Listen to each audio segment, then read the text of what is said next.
Sveiks, Aigar! Sveiki, Dace!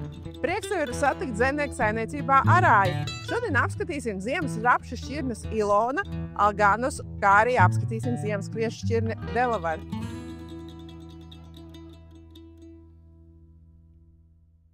Esam nonākuši līdz šķirnei Alganus. Aigar, pastāsti, kādēļ zemnieku saimniecībai izvēlēties šo šķirni?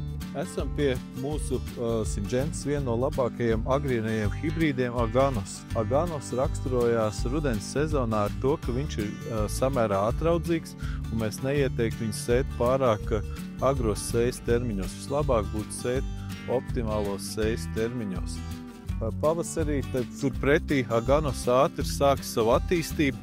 Kā jau agrīnā šķirne, šeit mēs varam arī ļoti labi uzskatām redzēt, ka Alganus principā no visām šķirnēm sāc ziedēšanu pirmais, tātad šī tiešām ir viena no agrīnākajām šķirnēm.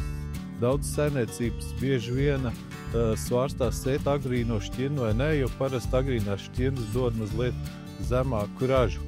Bet šajā gadījumā Alganus noteikti nebūs tā šķirne, kur dos zemāku ražu. Atšķirība būs ļoti nebūtiska, bet ieguvums būs ļoti ekonomiski pamatots, jo varēsiet sākt kulšanas laiku daudz agrāk.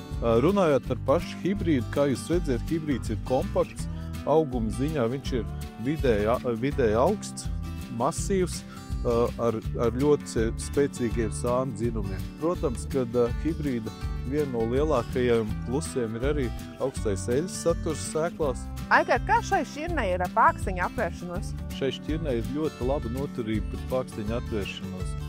Tātad šīs šķirnes plusi ir agrīnums, ražas stabilitāte, noturība pret pākstiņa atvēršanos, kā arī ziemcietība. Aigar, esam nokļuvuši līdz mūsu līnijas šķirnei Ilona. Iekomentē, kādas ir viņas priekšrocības? Šī ir vienīgā līnijas šķirne, kāda ir vēl Syngenta's portfelī palikusi.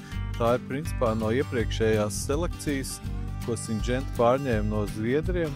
Ilona ir ļoti radniecīga šķirnei Kult, kas ir Baltijā ļoti pazīstama, kā daudzus gadus audzēt, ļoti ziemcietīga un ražīga un noturīga pret dažādiem nelabvēlīgiem laikapstākļiem. Tad mēs varētu teikt, Ilona ir tā kā Kults plus. Kā jau ziniet, līnijas šķirnes ir tās, kas attīstās rudenī vislēnāk. Tātad līnijas šķirnes būtu tās, kuras vajadzētu sēt paši pirmās rudenī. Ja mēs vēlamies kaut ko sēt ļoti agri rudenī, tad Ilona būtu ļoti laba izvēle. Ja mēs sēsim ļoti novēlot, tad pastāv risks, kad līnijas šķirne nepaspēs attīstīties pietiekamā stadijā, lai labi pārziemo. Es varu pieminēt to, ka šī šķirne ir domāta vairāk ekstensīvi strādājošām saimniecībām, kā arī sēklas izmaksas šai šķirnei ir nedaudz zemākas nekā hibrīdam. Ja mēs atgriežamies pie pavasara, tad pavasarī Ilona šķirne būs tā, kas modīsies salīdzinoši lēnām. Šeit mēs arī ļoti uzskatām varam redzēt starp visajām izmēģinājumā redzamajām šķirnēm, Ilona ir viena no vēlākajām. Ko nozīmē vēlīnāka šķirne uz lauku? Tad tas nozīmē, ka arī ražas potenciāls ir samērā augsts. Parasti ir diezgan liela korelācija starp agrīnumu un vēlīnām šķirnēm starp ļoti augstām ražām un vidēji augstām ražām. Jo vēlīnām šķirnēm ir garāks veģetācijas periods, un tā pamatā arī viņas spēja nodrošināt augstākas ražas. Šīs šķirnes plusi – agra sēja, izcila ziemcietība, lētas sēklas izmaksas un, protams, arī stabila un konkurējoša raža. Aigar, ziemas kvieši Delaware. Kādi ir faktori, kāpēc zemniekam izvēlēties šo šķirni? Delawares ir A klases ziemas kviešu šķirne, paredzēta pārtikas graudu ieguvēji.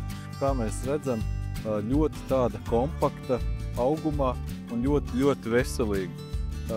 Ja mēs skatāmies pēc graudiem, piemēram, kad ražu novācam, šī šķirne vienmēr pozicionēsies kā pirmās klases pārtikas graudu šķirne ar ļoti stabilu proteīnu gadu no gada. Šeit mēs arī varam novērtēt augus, kad augi ir ļoti veselīgi. Principā mēs neredzam nekādas slimības pazīmes šajā fāzē. Tā kā augi ir ļoti kompakti, skaisti, veselīgi un ar ļoti labu potenciālu. Ieguvumi zemniekiem izvēloties šo šķirni. A klases pārtikas šķirne, ziemcietīga, augstas ražas potenciāls, kā arī slimību noturība. Paldies, Aigar, tev par informāciju. Kā arī, lai jūs iegādātos kādu no šīm šķirnēm, zvaniet mūsu pārdošanas komandas speciālistiem.